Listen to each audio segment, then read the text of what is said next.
IELTS test కోసం మన registration process అనేది ఏ విధంగా ఉంటుందో మనం స్టెప్ బై స్టెప్ చూద్దాం. గూగుల్‌లో ఐఎల్టీఎస్ ఇండియా అని ఎంటర్ చేయాల్సి ఉంటుంది. మనం ఐఎల్టీఎస్ ఇండియా అని ఎంటర్ చేసిన తర్వాత మనకి ఈ విధమైన లింక్ అయితే రావడం జరుగుతుంది. ieltsIdpindia.com అని అయితే మనకు లింక్ వస్తుంది. ఈ లింక్‌ని మనం క్లిక్ చేయాలి. మనకు ఈ విధమైన పేజ్ అయితే ఓపెన్ అవ్వడం జరుగుతుంది. ఇక్కడ మనం బుక్ ఐఎల్టీఎస్ క్లిక్ చేయాల్సి ఉంటుంది. మనకు ఈ విధమైన పేజ్ అయితే ఓపెన్ అవ్వడం జరుగుతుంది. ఇక్కడ రిజిస్టర్ ఫర్ ఐఎల్టీఎస్ అడుగుతుంది.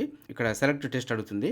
మనకు కంప్యూటర్ బేస్డ్ కావాలనుకున్న వాళ్ళైతే ఇది క్లిక్ చేయాల్సి ఉంటుంది. పెన్ అండ్ పేపర్ టెస్ట్ కావాలనుకున్న వాళ్ళు ఇది క్లిక్ చేయాల్సి ఉంటుంది. మనమైతే ఎడ్యుకేషన్ పర్పస్ కానీ వర్క్ పర్మిట్ కోసం కానీ వెళ్ళాలనుకున్న వాళ్ళైతే ఈ ఐఎల్టీఎస్ కంప్యూటర్ బేస్డ్ కానీ IELTS pen and paper based కానీ సెలెక్ట్ చేసుకుంటారు. సో నేనైతే కంప్యూటర్ బేస్డ్ ఐఎల్టీఎస్ సెలెక్ట్ చేస్తున్నాను. అండ్ ఇక్కడ టెస్ట్ మాడ్యూల్ అడుగుతుంది. అకాడమిక్ ఆర్ జనరల్ అడుగుతుంది. అకాడమిక్ ఎడ్యుకేషన్ పర్పస్ వాళ్ళైతే అకాడమిక్ సెలెక్ట్ చేసుకోవాలి. ఇమిగ్రేషన్ అండ్ వర్క్ పర్మిట్ వాళ్ళైతే మాత్రం ఇది జనరల్ ట్రైనింగ్ సెలెక్ట్ చేసుకోవాల్సి ఉంటుంది. నేనైతే అకాడమిక్ కాబట్టి అకాడమిక్ సెలెక్ట్ చేస్తున్నాను. ఇక్కడ సెలెక్ట్ సిటీ అడుగుతుంది. ఇక్కడ మనకు దగ్గరలో ఉన్న సిటీ సెలెక్ట్ చేసుకోవాల్సి ఉంటుంది. తెలుగు రాష్ట్రాల వాళ్ళైతే హైదరాబాద్, బేగంపేట, జూబ్లీ హిల్స్, కూకట్పల్లి ఉంది. అండ్ ఆంధ్రప్రదేశ్ అయితే విజయవాడ, విశాఖపట్నం 2 ఆప్షన్స్ అయితే ఇవ్వడం జరిగింది. హైదరాబాద్, బేగంపేట సెలెక్ట్ చేస్తున్నాను నేను. ఇక్కడ బుక్ నౌ అని క్లిక్ చేయగానే మనకు డేట్స్ అయితే రావడం జరుగుతుంది. మనకు నచ్చిన డేట్ సెలెక్ట్ చేసుకోవచ్చు. 16 సెలెక్ట్ చేస్తున్నాను. 16 రోజు మాత్రము 3 స్లాట్స్ అవైలబుల్ ఉన్నాయి. 9 AM to 12 PM and 1 PM to 4 PM and 5 PM to 8 PM ఉంది. మనకి ఇక్కడ ఏ స్లాట్ కావాలనుకుంటే ఆ స్లాట్ దగ్గర క్లిక్ చేయొచ్చు. నేను 1 to 4 PM సెలెక్ట్ చేస్తున్నాను.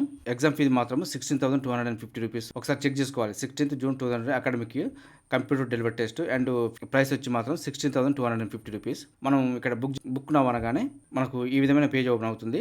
ఇక్కడ మనకు ఫస్ట్ అయితే మాత్రం ఇక్కడ బేసిక్ డీటెయిల్స్ అడుగుతుంది. మనం ఒకసారి చెక్ చేసుకోవచ్చు. ఇక్కడ test date and time and test centre మనకు మాడ్యూల్ ఒకసారి చూసుకోవాలి. చూసుకున్న తర్వాత మనం ఇక్కడ ఫామ్ ఫిల్అప్ చేయాల్సి ఉంటుంది.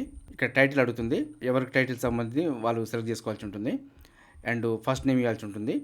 And last name and email ID, mobile number, ID document అయితే మాత్రం పాస్పోర్ట్ అడుగుతుంది. అండ్ ఇక్కడ పాస్పోర్ట్కి సంబంధించిన ఐడి నెంబర్ ఇవ్వాల్సి ఉంటుంది. అండ్ మనకు పాస్పోర్ట్ మీద ఉంటుంది వ్యాలిడ్ అప్ టు అని మనం ఆ డేట్ ఎంటర్ చేయవలసి ఉంటుంది.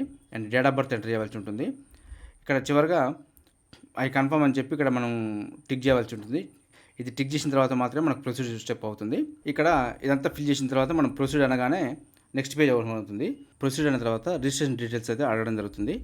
ఇక్కడ మళ్ళీ మనం ఒకసారి ఇక్కడ ఈమెయిల్ కన్ఫర్మేషన్ ఈమెయిల్ అడుగుతుంది. అండ్ కన్ఫర్మేషన్ మొబైల్ నెంబర్ అడుగుతుంది, టెలిఫోన్ నెంబర్ అడుగుతుంది. అండ్ మన అడ్రస్ రాయవలసి ఉంటుంది. అండ్ మన సిటీ, మన అడ్రస్ సంబంధించిన city and state, pin code number, మన కంట్రీ ఆఫ్ నేషనాలిటీ, మనం ఏ కంట్రీ అయితే ఆ కంట్రీ సెలెక్ట్ ఇండియా కాబట్టి మనం ఇండియా సెలెక్ట్ చేసుకోవాల్సి ఉంటుంది. అండ్ ఇక్కడ ఫస్ట్ లాంగ్వేజ్ మనకు లోకల్గా మనకి ఏ లాంగ్వేజ్ తెలుగు అయితే తెలుగు, హిందీ అయితే హిందీ, ఇంగ్లీష్ అయితే ఇంగ్లీష్, ఏ లాంగ్వేజ్ వాళ్ళైతే ఆ లాంగ్వేజ్ సెలెక్ట్ చేసుకోవాల్సి ఉంటుంది. తెలుగు వాళ్ళు తెలుగు సెలెక్ట్ చేసుకోవాల్సి ఉంటుంది. అండ్ ఆక్యుపేషన్ సెక్టార్ అడుగుతుంది. ఆక్యుపేషన్ సెక్టార్లో ఎడ్యుకేషన్ వాళ్ళు అయితే ఎడ్యుకేషన్ సెలెక్ట్ చేసుకోవాలి. లేదు అంటే వేరే ఏ ఫీల్డ్లో ఉంటే ఆ ఫీల్డ్ వాళ్ళు సెలెక్ట్ చేసుకోవాల్సి ఉంటుంది. అండ్ ఇక్కడ ఆక్యుపేషన్ లెవెల్ అడుగుతుంది. ఏ టైప్ అయితే ఆ టైప్ సెలెక్ట్ చేసుకోవాల్సి ఉంటుంది. ఇక్కడ స్టూడెంట్ అయితే మాత్రం స్టూడెంట్ సెలెక్ట్ చేసుకోవాల్సి ఉంటుంది. పర్పస్ దేనికోసం అని అడుగుతుంది. డాక్టర్ కానీ, ఇమిగ్రేషన్ పర్పస్ కానీ, ఎంప్లాయ్మెంట్ పర్పస్, ఏ పర్పస్లో పోతున్నారో ఆ పర్పస్కి సంబంధించింది.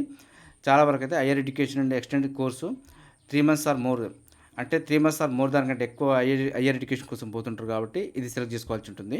And which country are you applying అని అడుగుతుంది. మనం ఏ కంట్రీ పోవాలనుకుంటున్నామో ఆ కంట్రీకి సంబంధించి సెలెక్ట్ చేసుకోవాల్సి ఉంటుంది. ఇక్కడ Australia, Canada, New Zealand, republic Ireland, United Kingdom, United states of America అడుగుతుంది. సో ఈ కంట్రీస్లో ఉంటే ఓకే, లేదు అని అంటే అదర్ సెలెక్ట్ చేసుకోవాల్సి ఉంటుంది. నేనైతే ఆస్ట్రేలియా సెలెక్ట్ చేశాను. ఇవి మాత్రం ఆప్షన్స్, ఎందుకంటే ఇవి స్టార్ మార్క్స్ లేవు కాబట్టి.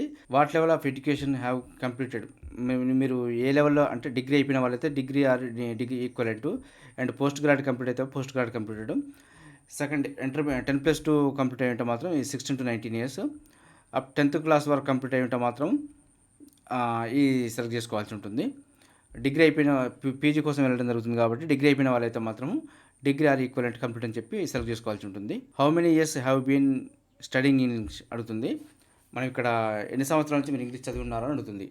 సో డిగ్రీ కంప్లీట్ అయిన వాళ్ళైతే మాత్రం 9 or more years కంప్లీట్ అయి ఉంటుంది కాబట్టి సో ఇది సెలెక్ట్ చేసుకోవాల్సి ఉంటుంది. నెక్స్ట్ సబ్మిట్ కొట్టవలసి ఉంటుంది. నెక్స్ట్ మనం సబ్మిట్ చేయగానే మనం ఇక్కడ మాత్రం డాక్యుమెంట్స్ అప్లోడ్ చేయాల్సి ఉంటుంది. డాక్యుమెంట్స్ మాత్రం మనకు పాస్పోర్ట్లో ఉన్న ఫస్ట్ పేజ్ ఇక్కడ అప్లోడ్ చేయవలసి ఉంటుంది. అండ్ ఇక్కడ పాస్పోర్ట్లో ఉన్న లాస్ట్ పేజ్ మాత్రం అడ్రస్ ప్రూఫ్ కోసం లాస్ట్ పేజీ అప్లోడ్ చేయవలసి ఉంటుంది. అప్లోడ్ చేసిన తర్వాత మనం ఇక్కడ అప్లోడ్ అని క్లిక్ చేయగానే మనకు అప్లోడ్ అయిపోతుంది. అప్లోడ్ అనగానే మనకి ఈ విధమైన పేజ్ వచ్చింది. డైరెక్ట్ మనం ఐఎల్టీఎస్ రిజల్ట్స్ అక్కడికి యూనివర్సిటీకి పంపించాలి అనుకుంటే మాత్రము ఇక్కడ సెలెక్ట్ చేసుకోవాల్సి ఉంటుంది. వద్దు అనుకున్న వాళ్ళైతే ఇది స్కిప్ చేసుకోవచ్చు. ఇక్కడ మనం ఫిల్ చేసిన డేటా గురించి సంబంధించి రివ్యూ అడుగుతుంది. ఇక్కడ ఒకసారి చెక్ చేసుకోవచ్చు. అండ్ ఇదంతా ఓకే అనుకున్నప్పుడు మనం ముందుకెళ్ళొచ్చు. లేదు అని అంటే ఎడిట్ ఆప్షన్ కూడా ఇవ్వడం జరుగుతుంది. ఇదంతా కరెక్టే అనుకున్నప్పుడు మాత్రం మనం ప్రొసీడ్ టు పే అనగానే మనకు ముందుకెళ్తుంది. భవిష్యత్తు ఏదైనా అవసరం ఉంటుంది అనుకుంటే మాత్రం మనకు ఇక్కడ ప్రింట్ కూడా తీసుకొని పెట్టుకోవచ్చు. మనం నింపిన డాక్యుమెంట్స్ మొత్తం ఇక్కడ ప్రొసీడ్ టు పే అనగానే మన పే సెక్షన్కి వెళ్తుంది. ఇక్కడ పేమెంట్ సంబంధించి online payment and net banking UPI ఉంది. మనకు నెట్ బ్యాంకింగ్ యూపీఐ ద్వారా చేసుకోవాలనుకున్న వాళ్ళు ఇది సెలెక్ట్ చేసుకోవచ్చు. ఆన్లైన్ పేమెంట్కు ఇది చేసుకోవచ్చు. వీసా, మాస్టర్ కార్డు, వ్యాలెట్స్ సంబంధించి అయితే net banking and UPI select చేస్తున్నాను. ఇందులో ఏదైనా సెలెక్ట్ చేసుకోవచ్చు, నో ప్రాబ్లం. ఇక్కడ మనకు పేమెంట్కి సంబంధించి రావడం జరిగింది. మనకు ఏ బ్యాంక్ అయితే ఆ బ్యాంక్ సెలెక్ట్ చేసుకొని ఇక్కడ మేక్ పేమెంట్ అనగానే మనకు పేమెంట్ కంప్లీట్ అయిపోతుంది. పేమెంట్ కంప్లీట్ కాగానే మనకు ఈ విధంగా డీటెయిల్స్ ఎంటర్ చేసిన తర్వాత పేమెంట్ చేసిన తర్వాత మనకు మెయిల్ రావడం జరుగుతుంది. మెయిల్ తోటి మనకు అప్లికేషన్ ప్రాసెస్ పూర్తి అయిపోయినట్టు. సో మనకు ఎగ్జామ్ డేట్ అప్పుడు మాత్రం మనకు 1 వీక్ బిఫోర్ మనకు ఆల్ టికెట్ మెయిల్కి రావడం జరుగుతుంది. సో దాంతో మనం ఆ ఎగ్జామ్ రాయడానికి అయితే వెళ్ళొచ్చు. ఇది అప్లికేషన్ ప్రాసెస్. ఈ వీడియో కనుక నచ్చితే లైక్ చేయండి, షేర్ చేయండి, సబ్స్క్రైబ్ చేయడం మాత్రం మర్చిపోద్దు. Have a nice day.